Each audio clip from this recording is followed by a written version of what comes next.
Salam kerahiman. Hari ini 18 Januari kita akan baca dari satu nomor yaitu 474. Kita mulai ya. Dalam nama Bapa dan Putra dan Roh Kudus. Amin. 474. Hari berikutnya Jumat 13 September 1935. Pada malam hari ketika aku berada di dalam kamar, aku melihat malaikat pelaksana murka ilahi.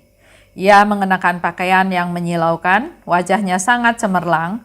Di bawah kakinya ada segugus awan. Dari awan itu ledakan petir dan halilintar meluncur ke arah tangannya, dan dari tangan ini petir serta halilintar itu keluar, dan kemudian menyambar bumi.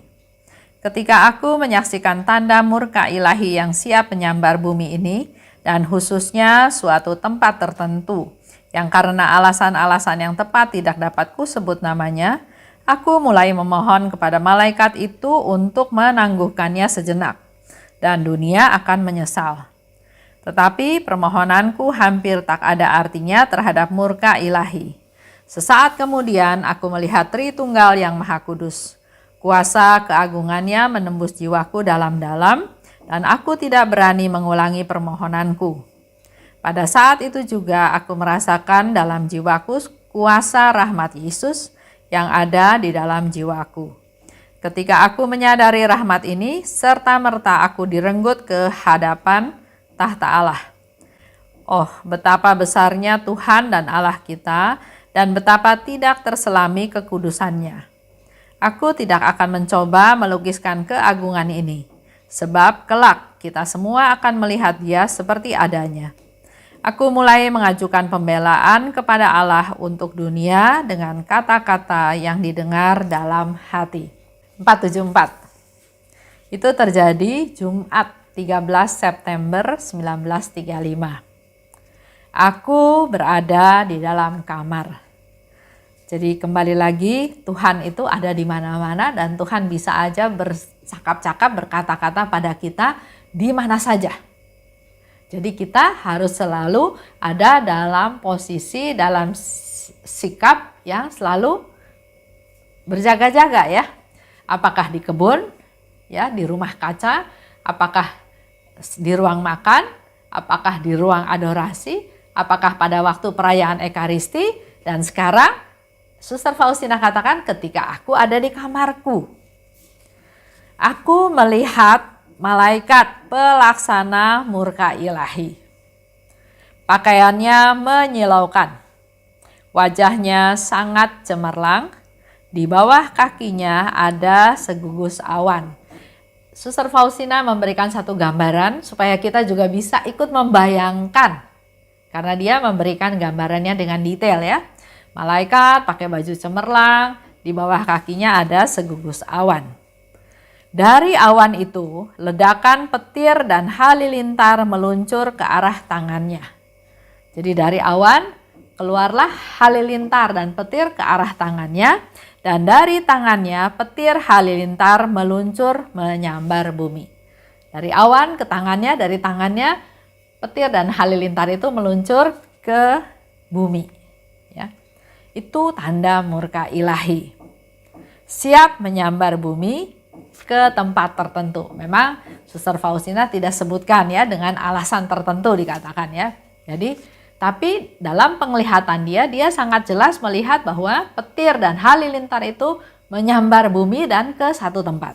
Melihat gambaran seperti itu, otomatis dia yang berbelas kasih, dia langsung berdoa. Mohon supaya pada malaikat itu untuk menangguhkan sejenak, jangan melaksanakan murka ilahi tersebut. Karena kalau dilaksanakan pasti terjadi kehancuran, penderitaan, kesusahan, kebakaran, atau banyak hal yang terjadi ya. Sehingga Faustina langsung berdoa, jangan malaikat, jangan laksanakan murka ilahi tersebut. Tunggu sebentar, pasti nanti mereka akan bertobat.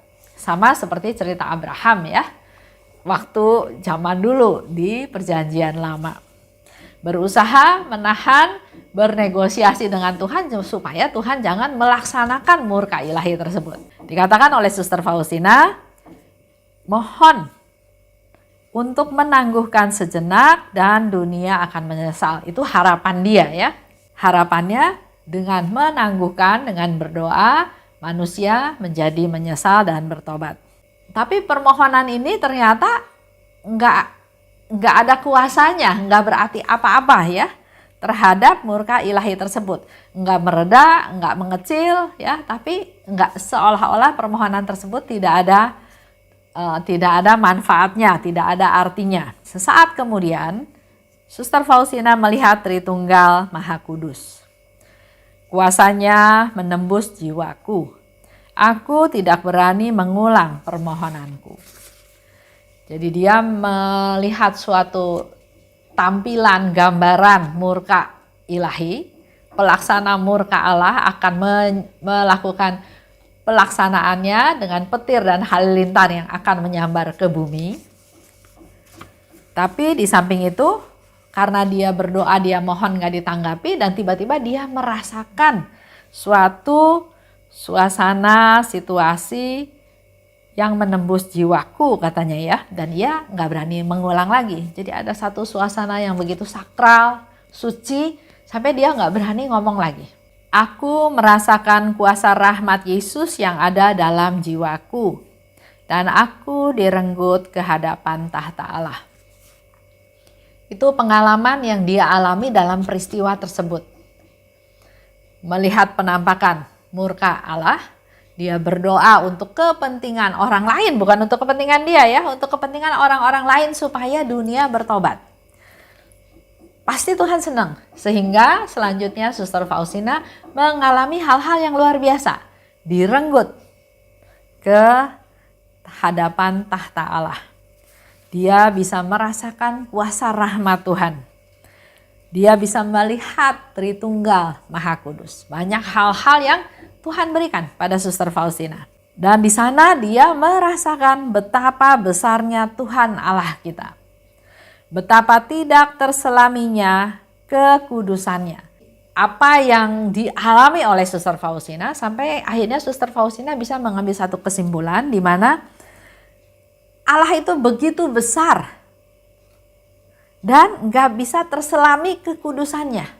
Dan pada saat itu dia mulai mengajukan pembelaan kepada Allah untuk dunia dengan kata-kata yang dia dengar dalam hati. Peran hati nurani ya, seperti yang kemarin saya ceritakan. Mari kita biasakan mendengar suara hati nurani. Jangan hati nurani itu ditekan, dibuat bisu, nggak boleh mengemukakan pendapat, nggak mau didengerin, tapi mari kita belajar untuk membuka hati nurani kita supaya kita bisa peka, bisa mendengar suara Tuhan. Karena di sini dikatakan oleh Suster Faustina, aku mulai mengajukan pembelaan untuk menyelamatkan dunia ini dengan kata-kata yang didengar di dalam hati. Dengan kata-kata, bukan kata-kata dia sendiri, tapi dia mendapat petunjuk, mendapat arahan apa yang didengar dalam hati dan dia mulai berdoa hal tersebut. Untuk selanjutnya kita bisa lihat ya dari 475 dan 476, ternyata doa itu adalah doa koronka yang Tuhan ajarkan kepada Suster Faustina. Kalau kita tahu cerita ini, kita bisa menyimpulkan beberapa hal. Pertama, Allah bisa murka. Allah murka karena manusia bukannya bertobat, tapi berdosa, dan berdosa lagi. Oleh sebab itu dia mengutus malaikat untuk melaksanakan murka ilahi. Dan dikasihlah gambaran itu kepada Suster Faustina. Suster Faustina melakukan hal yang memang diminta oleh Tuhan. Yang diinginkan, yang menyenangkan Tuhan, yaitu membela, mencoba menyelamatkan jiwa manusia berdosa. Sehingga dia mohon malaikat untuk menangguhkan. Tapi kita tahu ya dari cerita seolah-olah doanya nggak ada artinya sama sekali.